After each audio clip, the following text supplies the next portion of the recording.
결국은 이제 요 3장에서는 디자인 패턴이 가장 핵심적인 내용인데요.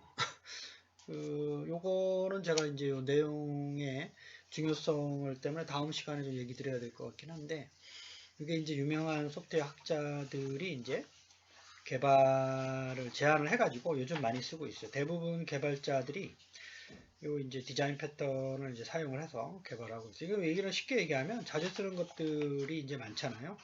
뭐 소프트웨어 개발하고 생성, 뭐 모듈 이벤트 생성하고 모듈을 생성하고 구조를 잡고 그다음에 어떤 사용자들 간의 행위, 그다음 메시지들 뭐 이런 것들의 구체적인 패턴을 사전에 정의해 놓고 그냥 가져다가 쓰는 방법입니다. 그게 이제 뭐 에릭이라는 분, 리차드, 그다음 랄프, 그다음 잔이라는 사람 네 사람이 좀 만들었어요. 1995년에. 그리 오래된 건 아닌데 이 방법이 이제 실제 실무에서도 많이 쓰고 있어요.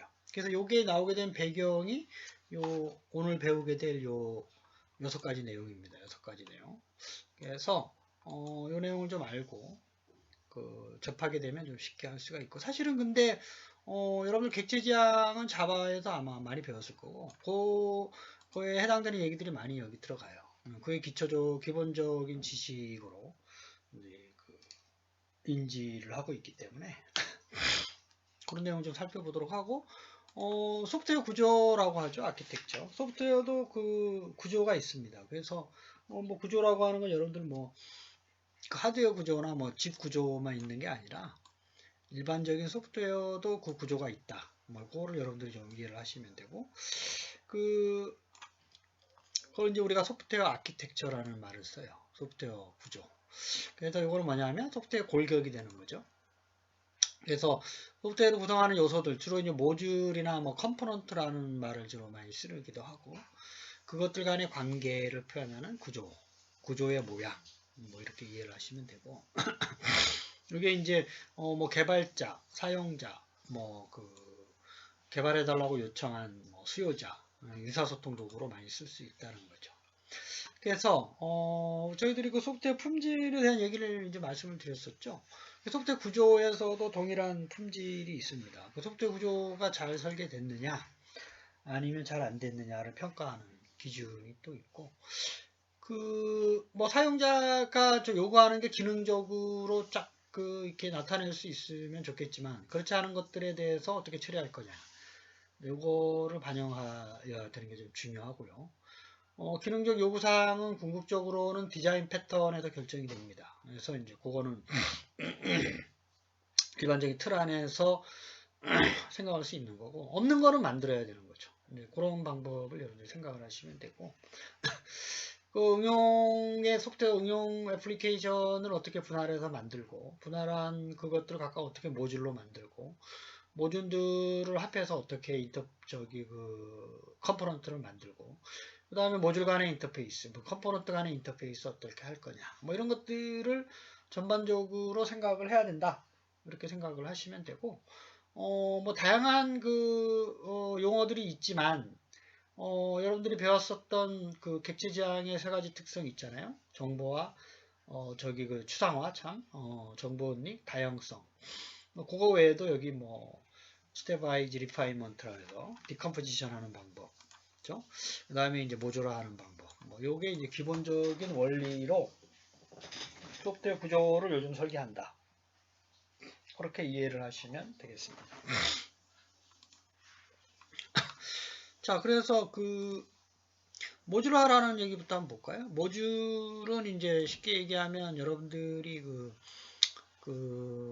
객체를 클래스로 할 때 클래스가 모듈 해당되는 게 메소드죠, 메소드. 그 메소드를 어떻게 잘 설계하느냐에 대한 개념하고 비슷한데, 요게 이제 좀 더 확장된 개념으로, 성능을 향상시키면서 수정 및 재사용, 유지관리들이 용이하도록 모듈 단위로 나누는 게 중요하다. 그죠? 그래서 뭐 작은 부분에서의 클래스의 메소드 설계하는 거랑 큰 그림에서 모듈화를 어떻게 나누는 거냐. 그거를 생각을 하시면 좀 제 사용성을 이제 향상시키는 거다. 이렇게 생각을 하고 자주 사용되는 계산식이나 인증과 같은 기능들을 이제 뭐 모듈로 공통적인 모듈 또 모듈 중에서도 서로가 공통되는 게 있잖아요. 그 커먼 모듈이라 해서 뭐 또 만들기도 하고 그래서 모듈의 크기를, 즉 라인수를 얼마나 작게 하느냐, 얼마나 크게 하느냐, 이거는 장단점이 있어요. 작게 하면 모듈 개수가 많아지고, 또 크게 하면 개수가 적지만 하나 각 모듈의 개발 비용이 많이 든다는 거죠. 그래서 요게 이제 나중에 결합도와 응집도 얘기를 좀 할 텐데, 결합도는 어떻게 하면 좋고 응집도는 어떻게 하면 좋다. 결합도는 낮으면 좋고 응집도는 높으면 좋다. 뭐 이런 얘기를 합니다. 그래서 그 어떤 딱 정해진 방법론이 있는 건 아니라서 그 디자인 패턴에서 정의한 그 모듈화의 특성을 가지고 좀 많이 설계를 하고 있습니다. 요즘. 우리 그 추상화는 여러분들이 상당히 많이 들어봤죠. 이제 뭐 어려운 얘기지만 사실은 현실 세계에 있는 어떠한 엔터티나 객체들을 컴퓨터 월드로 어떻게 가져오느냐의 기본적인 해결 방안이 추상화예요. 그렇죠? 자동차라고 하는 실물을 컴퓨터에서 카라고 하는 클래스로 선언해서 뭐 정의하는 방법. 이게 추상화죠. 그래서 그것뿐만 아니라 일반적인 완전한 소프트웨어 시스템을 구축하기 전에 유사한 모델을 만들어서 테스트할 수 있게 하는 거. 그 다음에 뭐 비용이 최소화돼야 되고 대략적으로 파악할 수 있게끔 개념도를 좀 그리는 거죠. 그렇죠? 우리가 추상화라고 얘기하고, 그 다음에 요 스텝 와이즈 리파인먼트는 이제 니콜라스 워스라는 사람이 이제 뭐 탑다운 방법으로 하향식으로 설계하는 방법을 제안을 했는데, 어떤 주어진 문제에 대해서 해결 방안을 이제 이렇게 나누고 하이적 개념으로 또 나누고 하는 방법입니다. 추상화를 하고 문제 해결에 대한 모듈을 설계하는 방법이죠. 그래서 뭐 구체적으로 뭐 알고리즘이나 라든지 자료 구조 등 이런 거에 대한 얘기도 지금 하고 있는 거죠. 저희도 정보은닉은 여러분들 객체지향에서 보면 인캡슐레이션 멤버와 메소드를 설계할 때 가능한 한 멤버의 중요한 정보들은 접근 제어자의 제한을 통해서 프라이빗이라고 하죠. 여러분 프라이빗을 앞에다가 넣고 어떤 다른 사람 상속을 받거나 아니면 다른 외부에 있는 패키지들이 함부로 그 정보를 열람하거나 수정할 수 없게끔 하는 방법이죠. 그래서 이게 정보은닉이라고 해서 소프트웨어 설계할 때도 모듈을 독립적으로 수행하고 하나의 모듈이 변경되더라도 다른 것들은 변경이 안 되게끔, 그렇죠? 다른 모듈에 영향을 안 주게끔 수정, 유지보수 뭐 이런 게 용이하게끔 쓰는 방법이 정보은닉 방법입니다. 자, 소프트웨어 품질에 대해서는 지난주에 말씀을 드렸었고, 소프트웨어 아키텍처도 잘된 거와 못된 거의 품질 특성을 이제 측정하기 위해서 비슷한 속성을 사용을 해요. 거의 아마 비슷할 겁니다. 그래서 시스템적인 측면, 비즈니스적인 측면, 그 다음에 구조적인 측면에서 평가하는 품질 속성의 지표들이 좀 달라요. 그거를 좀 이해를 하셔야 되고, 이거는 시험 문제에 또 자주 나오기 때문에 여러분들이 한번 좀 내용을 좀 숙지하고 계셔야 돼요. 그렇죠? 그래서 시스템적인 측면은 7가지가 하고 그 다음에 기타 속성. 그렇죠? 그래서 첫 번째가 성능이 보장이 돼야 된다는 거죠. 사용자 요청에 의해서 이벤트를 빨리빨리 처리할 수 있는. 보안은 인캡슐레이션하고 정보은닉을 통해서. 가용성은 이제 장애가 없어야 되고, 사용자가 요구한 기능을 만족스럽게 이제 기능성. 그 다음에 소프트웨어를 잘 써야 된다라고 하는 게 사용성입니다. 편리하게. 그 다음에 소프트웨어가 어떤 주어진 플랫폼이나 하드웨어에 좀 의존을 많이 하면 좀 안 돼요. 그렇죠? 그래서 좀 범용적으로 좀 동작할 수 있도록 돼야 된다. 그 다음에 확장성이 있어야 된다. 기타로 이제 테스트가 용이해야 되고, 배치나 안정성이 있어야 된다라는 게 시스템적인 측면에서의 소프트웨어 품질을 측정하는 중요한 속성이다.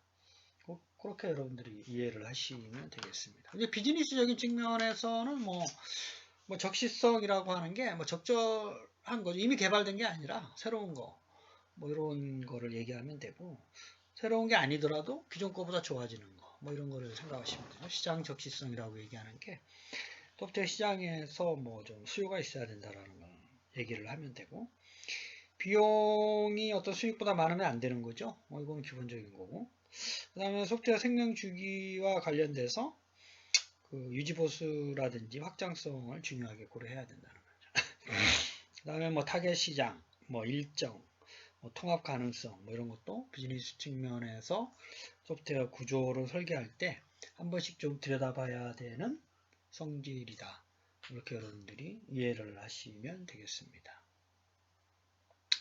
구조적인 측면에서는 요 무결성이라는 게 결함이 없는 거죠. 그래서 뭐 일관성하고도 좀 비슷하게 성질이 있는데, 전체 시스템과 그 안에서, 시스템 안에서 구성 요소들 간의 그 연결을 할 때 그 일관성이 있고 결함이 없어야 된다. 그다음에 요구사항, 사용자 요구사항을 구현하기 위해서 발생하는 어떠한 사용자 제약사항을 충족시키는 건지 확인해야 된다. 그 다음에 뭐 당연히 이제 당연한 거겠지만 소프트웨어 구조는 그 구축이 가능해야 된다는 거죠. 그 다음에 변경성, 시험성, 적응성, 일치성, 대체성, 뭐 이런 성질들을 만족을 해야 된다는 거죠. 그래서 지난 소프트웨어 품질에서도 그런 속성들을 저희들이 많이 얘기를 했죠. 그래서 그때 그 소프트웨어 품질에서는 저희들이 기능성, 신뢰성, 뭐 사용성, 효율성, 유지보수성, 뭐 이시성, 뭐 6가지를 얘기를 했고 구조적인 측면에서도 이렇게 비슷한 얘기들이 좀 다 있어요. 그러니까 좀 구분해서 정리해서 외워야 한다 라고 좀 이해를 하시면 되겠습니다. 그 다음에 이런 소프트웨어를 아키텍처를 설계하는 과정은 궁극적으로는 저희들이 그 디자인 패턴에 가서 그 다양한 그 패턴을 이용을 하는 게 궁극적인 목적인데요. 어쨌든 그러한 디자인 패턴들이 어떻게 해서 나왔냐 하면 여기 설계 목표를 설정하고 시스템 타입이 뭔지를 결정하고 패턴을 적용을 하고 그 다음에 서브 시스템을 구체화하고 검토하는 5단계로 이루어져 있어요. 그래서 요 순서를 좀 알으셔야 돼요. 그쵸? 설계 목표, 그 다음에 시스템 타입, 그 다음에 아키텍처 패턴 적용, 그 다음에 서브 시스템 구체화, 그 다음에 검토, 이러한 단계로 거쳐야 된다 라는 게 여러분들이 좀 그 인지를 해가지고 이해를 해 주시기를 바라겠습니다. 그래서 요 시스템 타입은 뭐냐 하면 시스템과 서브 시스템의 타입이 이제 그 책에도 나와 있긴 한데요. 그 사용자가 대화형 시스템을 사용하는 거냐, 이벤트 중심을 사용하는 거냐, 뭐 변환형이냐, 아니면 뭐 서버 관리와 같은 뭐 객체 시스템을 사용하는 거냐, 뭐 이거에 따라서 어떤 시스템을 쓸 것인가가 좀 결정이 돼야 되겠죠. 이제 그 내용을 여러분들 좀 이해를 하시면 되고, 그 구체적으로 좀 들여다보면 이 책에서 하나하나씩 좀 이제 설명이 좀 돼 있으니까 확인해 좀 보시고 101페이지에 있는 문제를 한번 좀 볼까요? 101페이지. 소프트웨어 설계의 기본 원리가 아까 앞에서 모듈화, 추상화, 뭐 단계적 분해, 정보 은닉 뭐 요 4가지만 좀 얘기를 했죠. 그래서 요게 그 다른 객체에게 자신의 정보를 숨기고 이런 정보 은닉을 얘기하는 거예요. 인포메이션 하이딩. 그렇죠? 그래서 요거는 유지보수와 소프트웨어 확장할 때 오류를 최소화할 수가 있어요. 근데 궁극적으로는 그 정보 은닉이라고 하는 게 그 하나의 엔터티나 오브젝트 안에 들어가 있는 클래스로 선언된 그 중요한 정보를 그 노출하지 않으려고 하는 거예요. 그게 궁극적인 목적이다. 이렇게 여러분들이 생각을 하시면 되겠습니다. 그러니까 정보 은닉의 궁극적인 목적은 보안이에요. 개인정보 보안. 그 다음에 두 번째는 이 설명이 특성 중에 뭐냐를 얘기하는 거죠. 객체의 성질을 분해하고 공통된 성질을 추출해서 슈퍼클래스를 선정하는 거. 필요한 부분을 생략하고 가장 중요한 건 좀 계략화 모델화. 타는 것이라는 클래스를 만드는 거죠. 이게 이제 추상화에 대한 설명이고, 추상화, 앱스트랙션. 그래서 요 상속, 추상화, 요 캡슐화, 폴리모피즘, 다형성에 대해서는 이제 그 다음 섹션에 아마 설명이 그 객체 지향의 개념에 2교시 때 설명이 될 겁니다. 그렇죠? 여러분 아마 알고 있는 학생들도 많이 있죠? 그 다음에 4번 문제는 소프트 아키텍처 모듈화에 대한 설명으로 옳지 않은 거죠. 모듈화. 그래서 모듈의 크기가 어떻게 이제 그 정하느냐가 이제 상당히 뭐 좀 중요한데, 모듈의 크기가 크면 모듈 개발 비용은 크지만 그 모듈 간 통합 비용은 작아지는 거죠. 이게 4번이 잘못된 거예요. 그렇죠? 모듈 개수가 많아지면, 그렇죠? 그 모듈 하나의 그 개발 비용은 적어지죠. 그렇죠? 모듈 많아진 거니까 각각은 이제 뭐 개수 크기가 작은 거기 때문에 비용은 작고, 공통 모듈을 구조할 수 있고 분해하는 게 가능하죠. 그렇죠? 크기가 크면 모듈 개발 비용은 많이 들지만 서로 통합 비용은 적게 든다라는 게 정답이에요. 4번이 잘못됐고요. 5번 문제는 아키텍처 품질 속성을 저희들이 그 시스템적인 측면, 그 다음에 비즈니스적인 측면, 그 다음 아키텍처의 설명으로 이렇게 나눴죠. 그래서 요 4번을 보시면 사용자가 요구한 기능을 만족스럽게 구현하는 거는 저희들이 사용성과 뭐 기능성에 해당되는 얘기예요. 성능은 아니에요. 성능은 시스템 자체. 소프트웨어 시스템이 적절하고 빠르게 처리하기 위한, 그게 이제 성능이죠. 가용성은 뭐 자영애 없이 하는 거고, 사용성은 뭐 불편 없이 사용하는 거고, 구축 가능성은 변경이 가능하도록 하는 거죠. 이렇게 이해를 하시면 되겠습니다. 그래서 이런 식으로 출제가 되기 때문에 요 아까 말씀드렸던 시스템적인 측면, 그 다음에 비즈니스적인 측면, 구조적인 측면에서의 소프트웨어 구조의 품질을 정의하는 방법을 좀 정리해서 좀 외우셔야 된다라고 말씀을 드립니다. 자, 두 번째는 아키텍처 패턴인데요. 패턴이라고 하는 게 여러분들이 이미 정해져 있는 것죠. 그래서 어떤 아키텍처 패턴을 만드는데, 요게 이제 결국은 디자인 패턴인데, 고전에 이제 많이 사용됐었던 그 패턴들이고, 요즘 사용되고 있는 디자인 패턴들도 요 중에 하나예요. 그렇게 생각을 하시면 되고, 어떤 소프트웨어 구조를 설계할 때 참조할 수 있는 해결 방식입니다. 그렇죠? 구조를 구성하기 위한, 그렇죠? 그리고 시스템과 서브 시스템 간의 역할이 정의되어 있고, 뭐 규칙이 있죠. 이런 것들을 얘기하는 게 패턴입니다. 패턴. 그렇죠? 표준 소프트웨어 구조, 표준 아키텍처. 뭐 이런 얘기도 하고 있죠.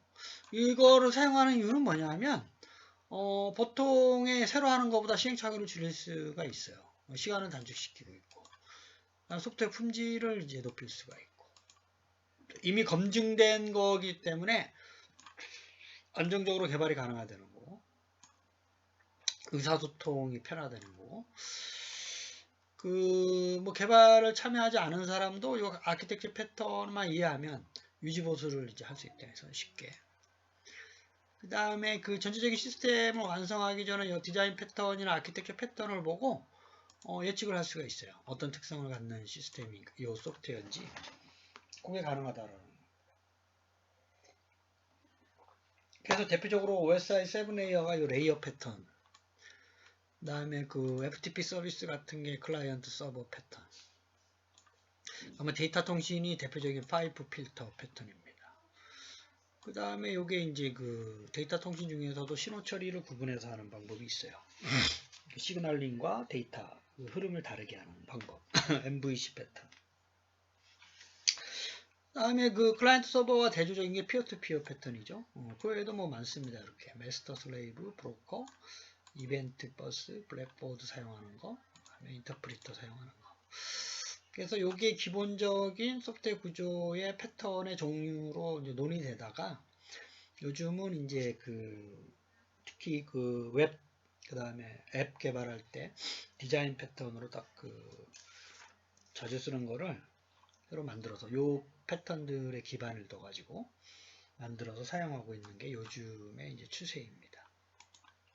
그 레이어 패턴은 그 OSI 7 레이어나 TCP/IP 레이어를 여러분 생각을 하시면 돼요. 상위 애플리케이션에서부터 그 피지컬 레이어까지 쭉 있잖아요. 내려오고 올라가고, 보내고 받고 하는 거. 이게 이제 대표적인 레이어 패턴입니다. 그래서 얘가 얘 서비스 제공자고, 요 위로 갈 때는 또 얘가 얘 서비스 제공자고. 그래서 요게 이제 각각의 레이어에 대한 기능만 정의하면 수정이나 뭐 그 변경이 상당히 용이해야 되는 거죠. 이게 이제 OSI 7레이어가 대표적으로 네트워크 인터넷도 마찬가지고요. 그 다음에 이제 그 데이터 통신에서도 클라이언트 서버 모델이 초창기에 많이 얘기가 됐죠. TCP/IP 프로토콜을 사용한 FTP 서비스가 대표적인 거고요. 그래서 서버는 항상 기다리고 있다가 요청하면 응답하는 형태. 그렇죠? 그전에는 얘가 독립적으로 다 움직이는 거죠. 그렇죠? 뭐 그런 모델이 있고, 파이프 필터는 요 파이프처럼 그 다음에 요 필터를 거쳐서 뭐 보내는 송신과 수신. 데이터 통신에서 주로 유닉스의 쉘 프로그래밍도 뭐 요 소스에서 링크까지 가는 왜 이제 그 개념의 패턴입니다. 그 개념을 사용하고 있는 거고요. 그 다음에 그 모델하고 컨트롤러하고 뷰라는 세 가지가 있어가지고 서로 하는 역할들이 좀 잘 달라요. 그러니까 예를 들면 뷰라고 하는 게 사용자 측에 보여주는 거고 컨트롤러는 제어 이 두 가지에 해당되는 걸 컨트롤하는 게 또 모델입니다. 그래서 모델 뷰 컨트롤러 이거 MVC 패턴이라고 해서 이게 많이 쓰여요. 그렇죠? 그래서 이제 주로 데이터를 보관하고 기능적인 걸 처리하는 거고 사용자로부터 받은 메시지를 이제 모델로 보내기 전에 처리하는 거. 그 다음에 뭐 처리된 결과를 보여서 사용자에게 보내주는 거. 뭐 이 세 가지로 정의를 할 수가 있습니다. 그래서 이런 개념을 이제 저희들이 또 MVC 패턴 이렇게 얘기를 하고 있습니다.